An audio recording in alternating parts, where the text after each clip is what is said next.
videojuegos, sí me gusta aprender, porque luego no leo mucho. Entonces, muchísimas gracias por esta aportación y qué bueno que lo tenemos cada semana. Y ya está con nosotros aquí nuestra neuróloga de cabecera, la doctora Rosalía Cerón, a quien le vamos a dar un aplauso muy grande. Muchas gracias por la invitación de nuevo. Qué bueno, qué padre que sigues aquí. Has andado, pero que... No me quiero ir, me quiero quedar, ya. Pero que si en San Luis Potosí, pero que si nos fuimos a los Globos a Pénjamo. ¿No te quieres ir, verdad? No me quiero ir. Pero bueno, el deber me llama, ni modo. Es parte de... Hay que seguir la vida, ¿no? Y más en esta pandemia y más en estas cosas. Así es. Hoy, ¿de qué vamos a hablar, Rosalía? De Parkinson, mi tema favorito y mi especialidad. Okay. Yo tengo, aparte de estudiar neurología, estudié una alta especialidad en trastornos del movimiento y enfermedad de Parkinson. Los trastornos del movimiento, pues hay de dos tipos, los que llevan mucho movimiento, que son hipercinéticos, o los hipocinéticos, como la enfermedad de Parkinson, que son menos movimiento. Y hoy quiero platicarles de la enfermedad de Parkinson y de sus tratamientos. Okay. Es muy importante porque esta enfermedad es una enfermedad neurodegenerativa que afecta de manera muy importante la calidad de vida del paciente, tanto en síntomas motores como no motores. Por ejemplo, el paciente 20 o a veces 10 años antes empieza con alteraciones premotoras, a veces desde los 20 años, por eso sí lo puntualizo. Empieza con alteraciones del sueño, con insomnio, y puede pasar desapercibido en esta etapa, pero ya la enfermedad está presente. La anosmia también es parte. La anosmia es la falta o la capacidad de percibir los olores de manera adecuada, y después empiezan a presentarse los síntomas motores, que ya son las personas que vemos con la marcha lenta, con el temblor, la rigidez en las articulaciones. Es importante porque muchos médicos o algunos pacientes piensan que la enfermedad ya no tiene tratamiento, ya no hay nada que hacer. Pero no, a lo largo de la historia ha habido muchísimas tecnologías aplicadas, medicamentos utilizados, y cada día se han estado descubriendo más. O sea, ¿se puede controlar? Se puede revertir? Se puede controlar. Ya ahorita en Europa hay muchas líneas de investigación. En el centro donde yo estudié, es uno de los principales centros para investigación en la enfermedad de Parkinson. Hay líneas de investigación en temas genéticos que aplican una especie de virus marcados para silenciar los genes que detonan la enfermedad de Parkinson. Y todavía estamos pues en investigación de por qué se da la enfermedad. No sabemos todavía, y eso es lo que está trabajando ese centro de manera muy puntual. Entonces, ¿a qué edad se puede manifestar el Parkinson? La enfermedad de Parkinson normalmente la pensamos y la proyectamos hacia etapas adultas, en personas mayores de 65 años, pero esto no es una realidad. Lamentablemente empezamos a encontrar casos a muy temprana edad. Hay alteraciones en los circuitos de la dopamina, que son los mismos que están afectados en la enfermedad de Parkinson en niños, pero de manera más frecuente el Parkinson juvenil, a partir de la adolescencia, unas etapas tempranas de la adultez, y lo más frecuente pues es arriba de los 65 años. Por ejemplo, en niños y jóvenes, ¿se manifiesta a partir de la falta de sueño, de no duermo, o ya empiezan los movimientos involuntarios? En los adultos, en Parkinson juvenil, lo que más vamos a encontrar pues son ya los síntomas motores. Okay. Las alteraciones como por ejemplo el temblor, la lentitud al caminar o la rigidez. A veces hay algunos otros trastornos del movimiento, como por ejemplo posturas que se llaman distónicas. Por ejemplo, si yo tengo la mano así y de pronto la mano se me va hacia otro lado donde no corresponde, o la pierna, es parte también del parkinsonismo juvenil. Lo que yo quiero platicarles hoy es que, aparte de la terapia dopaminérgica, que es la más utilizada desde que existió un fármaco que se llama levodopa, no sé si ¿se acuerdan de que yo les había platicado de una película que se llama Despertares? En esa película narran la historia de cómo se empezó a utilizar este medicamento. Los científicos la empezaron a utilizar y poco a poco hemos ido aprendiendo a cómo utilizarla, porque también el medicamento que controla la enfermedad, a final de cuentas, el cerebro se hace dependiente a este fármaco y nos puede dar movimientos involuntarios severos, tanto por la enfermedad en el momento que avanza como por el mal uso del fármaco. Entonces, ese es uno de los principales, darle dopamina al cerebro. Y otros de los fármacos que utilizamos es trabajar con la dopamina o con otras sustancias que apoyan la dopamina que todavía está viva, ¿no? Más o menos como en palabras llanas. Pero la cirugía de Parkinson es un tema no tan conocido, que es el objetivo de la plática de hoy. Cirugía de Parkinson. Así es.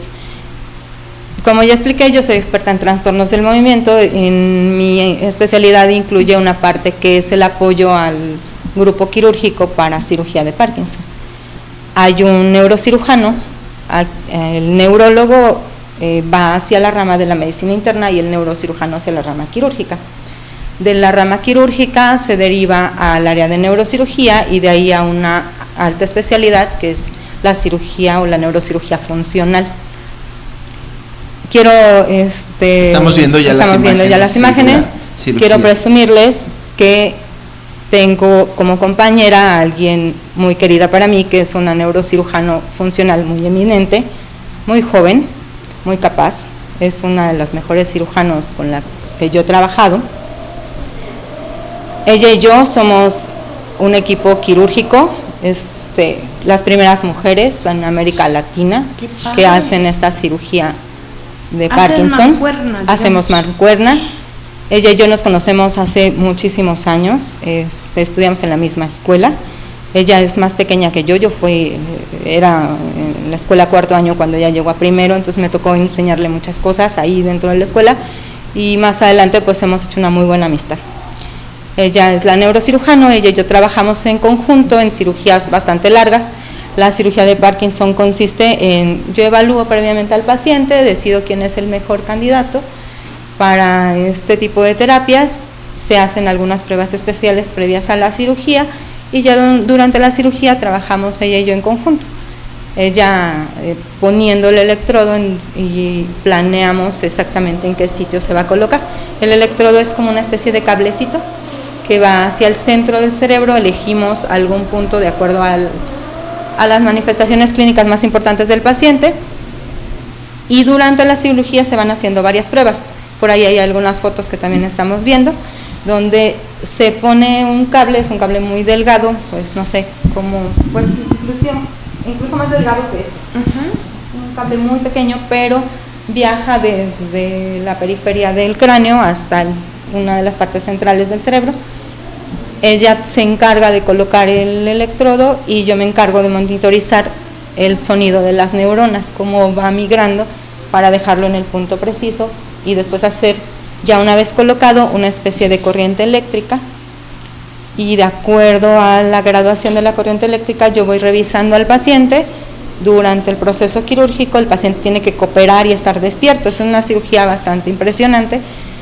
¿Está despierto? El paciente tiene que estar despierto, por eso se tiene que elegir al candidato adecuado durante toda la cirugía. Obviamente ustedes están manipulando su cerebro. Así es. Y tiene la cabeza abierta.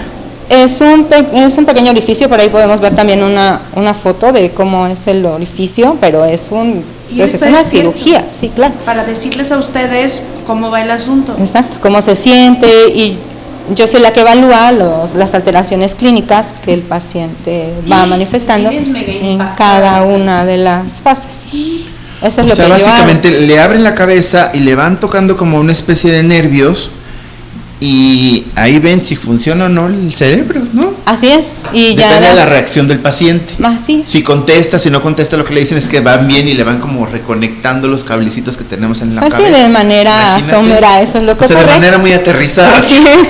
Entonces, ¿yo qué hago? Evalúo al paciente, platico con él. Casi el paciente, la única cara que ve durante las 12 horas de cirugía es la mía y la del anestesista. ¿Y siente algo el paciente? Dolor a veces, ¿Sí un poco, y a veces puede sentir un poquito de corriente eléctrica, porque yo voy manipulando pues las corrientes eléctricas, entonces, pero no es una sensación incómoda para el paciente. ¿Qué tipo de anestesia utilizan o no? Sí hay anestesia, hay también monitoreo durante la cirugía por parte del equipo de anestesia, es anestesia local para el cuero cabelludo y un poco de sedación, pero tiene que estar prácticamente despierto y cooperándome toda la cirugía. Con esta operación, ¿qué avance logran en la enfermedad? De quitarla un poco. De quitarla no, pero controlamos los síntomas. Por ejemplo, tengo unos videos bastante impactantes, pero no los podemos compartir. Entonces, hay un paciente que tiene un temblor terrible o rigidez, que es la dureza en las articulaciones, que de pronto se queda sin temblor. Y el prácticamente vivir sin temblor, rigidez o corregir la marcha es para ellos una cosa maravillosa.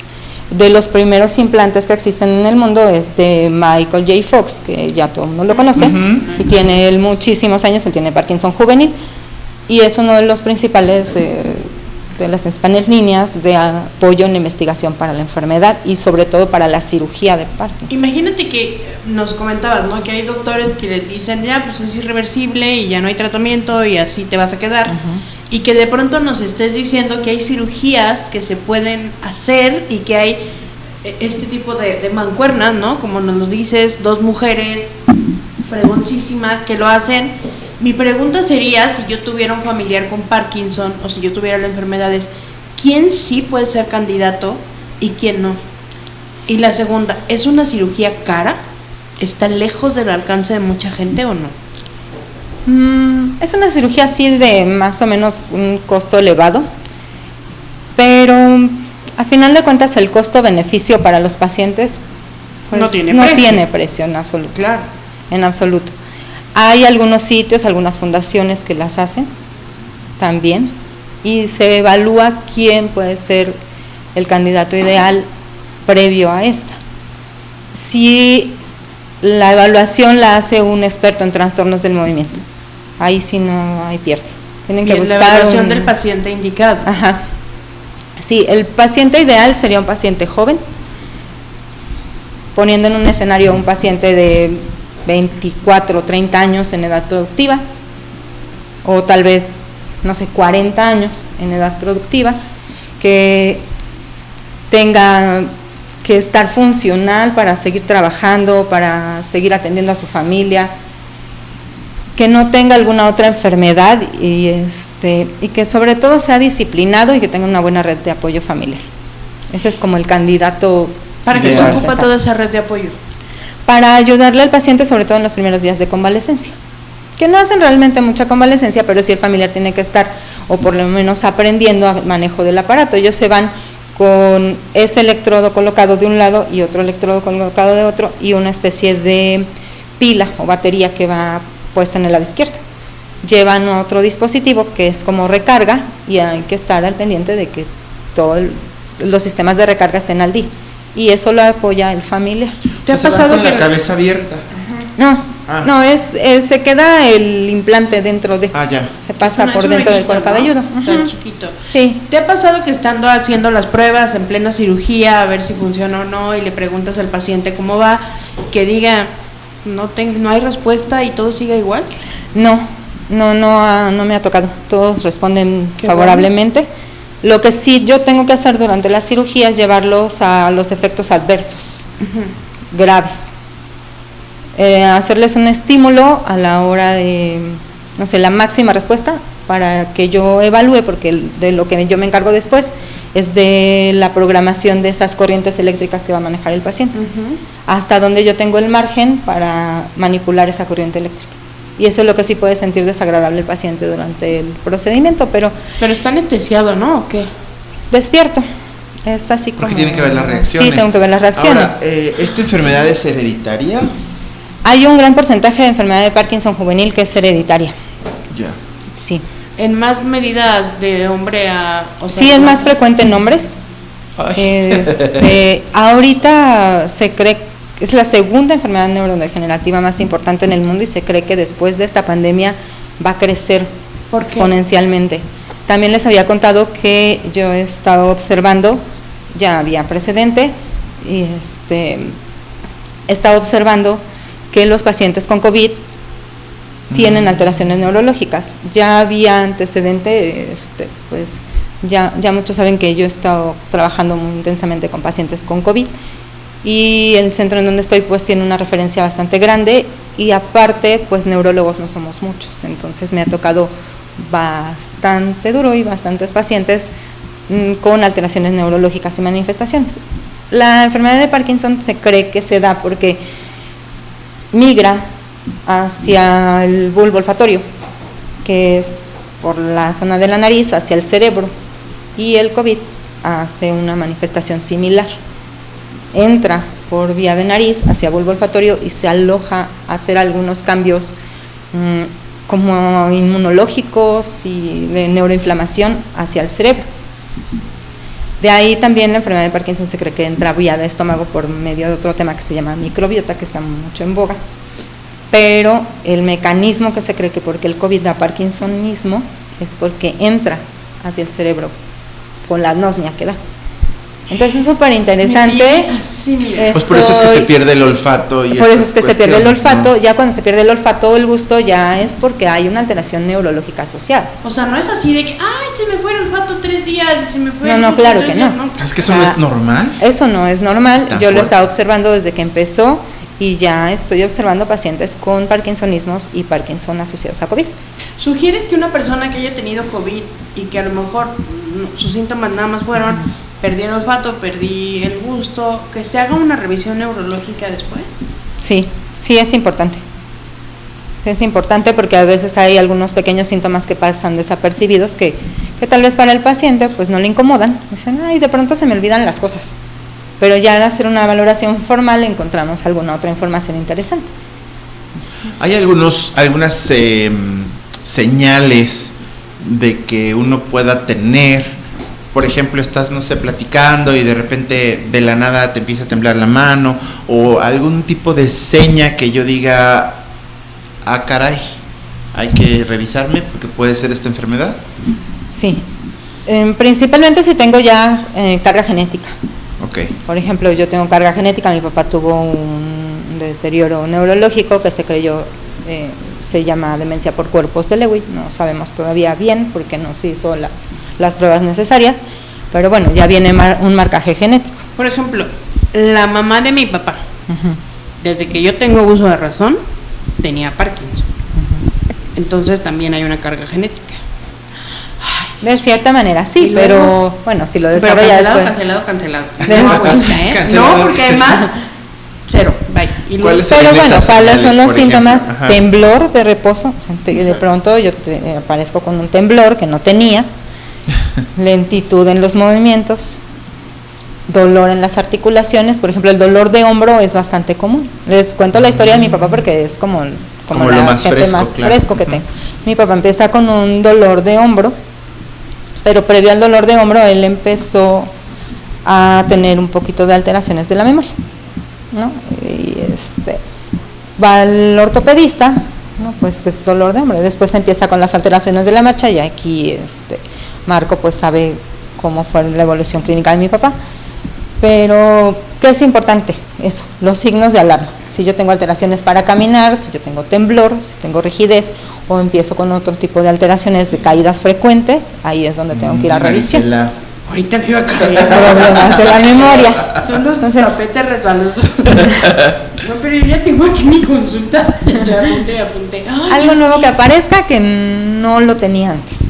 Sí, que tú veas y Así que La pérdida de la memoria, o de que, por ejemplo, yo a mí Achú. siempre se me olvida todo. ¿Eso qué daño sería? La memoria es muy selectiva a veces. Ah, sí. A veces. O El sea, cerebro como- no recuerda lo que no le interesa. ¿Ya ven? Eso es muy importante. Y O sea, no es que nosotros tenga un los problema, adultos- sino es como que me ciego a acordarme, me No. cierro. No, claro que ¿O no. qué- Y qué esa es la pasa? causa más frecuente. Por ejemplo, es que yo creo que me tengo que poner de ejemplo, ¿no? De pronto, tengo el trabajo, tengo el otro consultorio, tengo la casa, tengo los niños y pues algo de ahí se me tiene que zafar, Claro. ¿no? No puedo estar pendiente de todo, Ujú. ¿no? Y Claro. de pronto yo traigo en la mano el micrófono y quién sabe dónde lo dejé. ¿Oíste, ¿Dónde Marta? lo dejé? Compréndeme. ¿Quién sabe? O el es celular, normal. ¿no? Eso lo ¿Dónde dejo el pasa. celular y lo Ajá, tienes ¿dónde en la dejo el mano? celular? O que se me olvidó pagar, no sé, Sí, claro. o se me Se olvidó le olvidó pagar traer la el- lámpara para hoy, ¿verdad? Para Hola, darle- Maricela. sí, Hola. claro. Claro, puede Hola. ser, ¿no? ¿no? Puede ser. Sí, porque estamos tan enfocados en tantas cosas y tantos apartados en la vida que no podemos estar pendientes de todo. Pero eso no significa que uno esté enfermo, ¿verdad que no? No, claro que no. Eso es algo que a todos nos ocurre. Y para recuperar para componer ese defecto, ¿hay ejercicios, hay medicina, hay tratamiento y Sí. funciona? Sí, primero, si estamos habituados a llevar una agenda, llevar una agenda. Si estamos habituados a utilizar un asistente, pues utilizar un asistente. El dormir bien, el hacer ejercicio, el comer sano a sus horas y sobre todo lo más importante, el ser disciplinado. Si no somos disciplinados, por ejemplo, si yo me levanto a las 6 de la mañana, pues todos los días me tengo que levantar a esa hora. Ya. ¿No? Sábados y domingos pues ya se relaja uno, ¿no? Claro. A ver, Rosalía, por ejemplo, tengo otra pregunta. Cuando una persona tiene insomnio, así de que se quiere dormir y no puede, y de verdad, por más que quiera, no se puede. Por ejemplo, es que Marco dice, es que yo cuando ya me voy a dormir, o sea, apago todo y me duermo. Apago todo, estímulos, quito, nada. Yo, la verdad, es que puedo apagar todo y estoy ya sabes, ¿no? Contando borreguitos, 1, 2, 3, 4, 5. Se me hace complicado dormir. ¿Eso es señal de que uno tiene que ir al neurólogo? Sí. Los neurólogos, los expertos en medicina del sueño, los psiquiatras son los mejores para ver trastornos del sueño.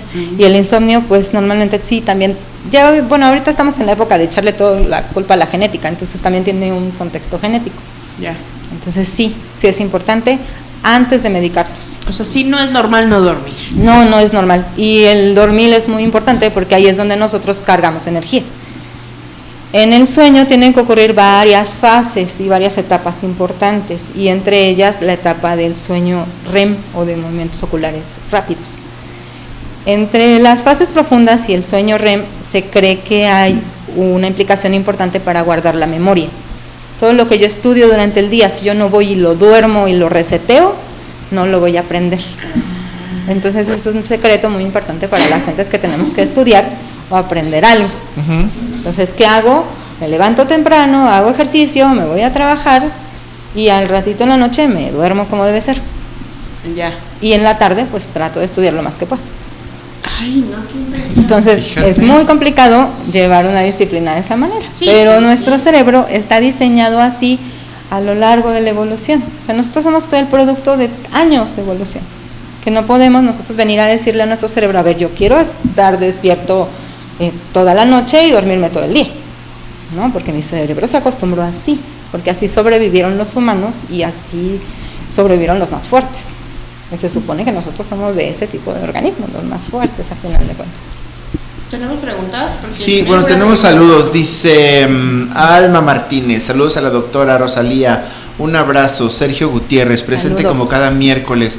Un saludo Marco, Marisela y Jazz, así como los invitados que tienen temas muy interesantes. Alma Martínez, qué interesante. No hay una operación que funcione en las personas.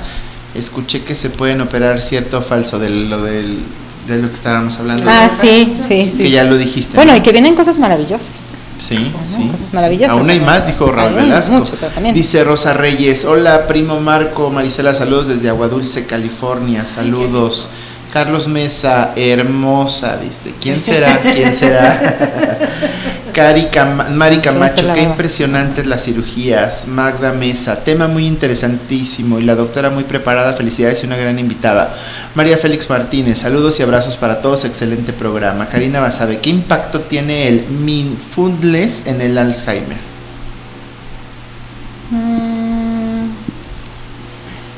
Puede ayudar un poquito con el tema de la terapia de rehabilitación cognitiva, pero siempre es mejor que la guíe un experto. Ok. No es como... Ok. ¿Tienes más preguntas? Hasta ahí llegamos. Ok. Yo tengo otra pregunta. ¿Puedo seguir preguntando? Claro. Ok. A ver. Maestro. Ok, por ejemplo, ya nos dijiste que ya tengo lagunas mentales. Nuestro cerebro es capaz pues es la máquina que mueve nuestro cuerpo, ¿no? Yo creo que de ahí hay que cuidar todo. ¿Qué tan cierto es de que desde el cerebro se crean las enfermedades? No como tal. Nuestro cerebro ya viene programado, pero también nuestras células del cuerpo, cada una de ellas. Tal vez no tanto como que nos predispongamos a cosas, no, ya la traemos.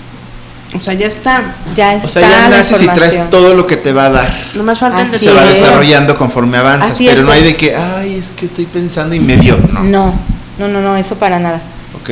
Si te pones en un ambiente favorable para que te dé, pues va a venir la enfermedad y se va a desarrollar más pronto. Por ejemplo, una persona que esté predispuesta a desarrollar enfermedad de Parkinson, si lo ponemos en un ambiente que esté expuesto a pesticidas o a sustancias como por ejemplo los organofosforados, va a tener datos de Parkinson. Lo va a desatar. Más tempranamente que otra persona. Ahora, eso es bien importante.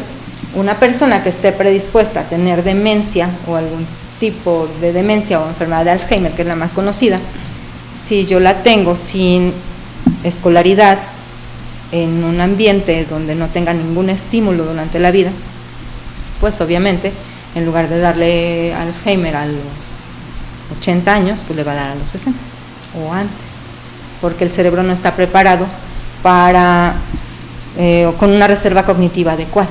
Entonces, Ya. volvemos a lo mismo. Lo que me protege a mí pues es el aprender cosas y el hacer cosas para que no me den las enfermedades. Oye, ¿y el Alzheimer qué síntomas te dan? O sea, ¿cómo se sabe cuando una persona a lo mejor ya está empezando a desarrollar los síntomas? ¿Y a partir de qué edad es más común que se puedan desarrollar? Es más común arriba de los 60, 65 años, pero también hay etapas tempranas. Por ejemplo, hay personas que tienen a los 40 años Alzheimer. Igual es un problema genético. Eso es bien interesante, Sí. porque a lo mejor puede pasar como de que estoy teniendo olvidos, pero son síntomas que pueden camuflajearse por un olvido, ¿no? Sí, muchas veces el paciente no se da cuenta de estos olvidos. La familia es la que se percata de ellos. Ya. Que el paciente, pues él vive en su realidad. El paciente trata de suplir esa falta de información con tal vez me robaron, ¿no? Hay pues muchas películas recientes que han proyectado el cómo es el avance de la enfermedad de Alzheimer. Pero sí es importante que ante una falta de memoria o desconocimiento de las calles, o que ya me salí y ya no encontré el rumbo, podamos ir a una revisión formal. Eso sí es bien importante. Qué interesante todo esto que nos estás Todo es muy compartiendo. interesante. En realidad mi especialidad es muy completa, muy compleja y muy bonita. A mí me fascina todos Y además estos tienes temas. que estar interesantes. estudiando permanentemente. Sí, ¿no? sí, bueno, a mí me encanta estudiar muchísimos temas de todo en general. Tenemos que saber muchas cosas y ¿Y desde que eras niña eras la aplicada del salón? pues sí. Ya lo traías. Mi mamá les podría decir que tengo 10 perfecto en primaria. Es que sabes que ahorita Sí. que se me olvidó la pila, pues se me olvidó. Entonces yo estaba pensando, ya sabes, ¿no? Sí, iba con Marco Mesa y se me olvidó la ¿Qué le voy a inventar? Eso es, No, pues es ya normal. llegué a los pies, ¿no? Es normal. No o sea, es normal, no imagínate. le digas que es No, normal. Imagínate. Te voy a decir por qué sí es normal, Marco Mesa, porque llevo 3 días despertándome muy temprano. No. Yo Y así durmiéndote en la noche, Hace y durmiéndote muy de madrugada. Pero ¿qué tal la suerte de La Loli? suerte de Loli. Ah, bueno, qué buena bueno, serie. que está fabulosa. En fin. No, No, bueno, no, claro. estoy viendo la suerte de Loli, gracias a Dios estoy ocupada No, bueno. en la noche y no estoy contando borreguitos. Bueno, Pero entonces me he dormido muy tarde y como mi niño ya entró a la prepa, pues me estoy despertando antes de las 6 de la mañana. Claro. Te lo juro que hoy les decía, oye, estoy en calidad de bulto porque yo digo que debe ser normal. es normal, porque aparte, imagínate, la carga laboral que lleves, todos los temas que tienes que manejar, Sí, está cañón. y échate un adolescente y lo que esto conlleva. Sí, porque estás- yo también estoy viviendo exactamente lo mismo, que los adoro a mis niños muy hermosos. Saludos a Vlad y a Rafa. No, Sí, que lo son lo están maravilloso del mundo, pero en una etapa súper compleja, Sí. que Sí. tienes que estar al pendiente de qué está pensando esa mentecita. Y que Exacto. aparte le tienes que llenar la mentecita de cosas positivas, Sí. ¿no? Y que Sí. esa mente no se vaya por otro lado. Claro, Sí, sí, como sí, canalizarla. Revisando y el échate entorno aparte revisable. toda la información, porque aparte nosotras ya nos ha tocado que pues eres líder de opinión en ciertas cosas y no te puedes equivocar. Sí, claro. Entonces obviamente al cerebro no le va a importar dónde dejaste el cable y el cargador que tenías. Claro, tienes toda la razón, No, es cierto. Al cerebro no le importa No le dónde está la importa. pila, si está cargada o no, cuando Exactamente. tiene 350,000. Así es. Exactamente. Entonces, ¿No sabes qué respiro me dio claro, escucharte? ese es muy bueno. Dice Sí. Verónica Cruz de Cerón, saludos a mi cuñada Rosalía desde Huejutla, felicidades en Saludos su a programa. todos. Mari Camacho, tema muy interesante. Buenísimo. Rosalía, No. pues qué gusto que hayas estado con nosotros. Muchas en estos gracias. dos programas. Qué agasajo poder estar con una eminencia como tú. Qué bueno que compartimos esos olvidos, que no son la única. No soy una eminencia, todavía me falta mucho y algo muy importante que aprendí de mi maestro, un maestro muy querido que conocí en España, experto en trastornos del movimiento. Y siempre me gusta llevarlo como en la mente ese, que en el momento que uno crea que lo sabe todo, es porque ya no sabes absolutamente nada de nada. Exacto. Y no tienes esa oportunidad de cuestionarte y de seguir aprendiendo. Entonces es muy, muy padre, todos los días Muy aprender bien. cosas nuevas. Exactamente. todos los Dice días Rafa aprendo. Mesa, saludos a Marisela y a mis tíos. Hola, Rafa. Saludos a mis niños que los quiero y los adoro. Oye, A ver, rápido que ya que nos nos hemos presuma arreglado, los Rafa. tenis Uy, de Garrita bueno, de Kitsune, que bueno, están quiero presumirles el día de hoy, traigo una nueva Padrísimo. adquisición de Garrita de Kitsune.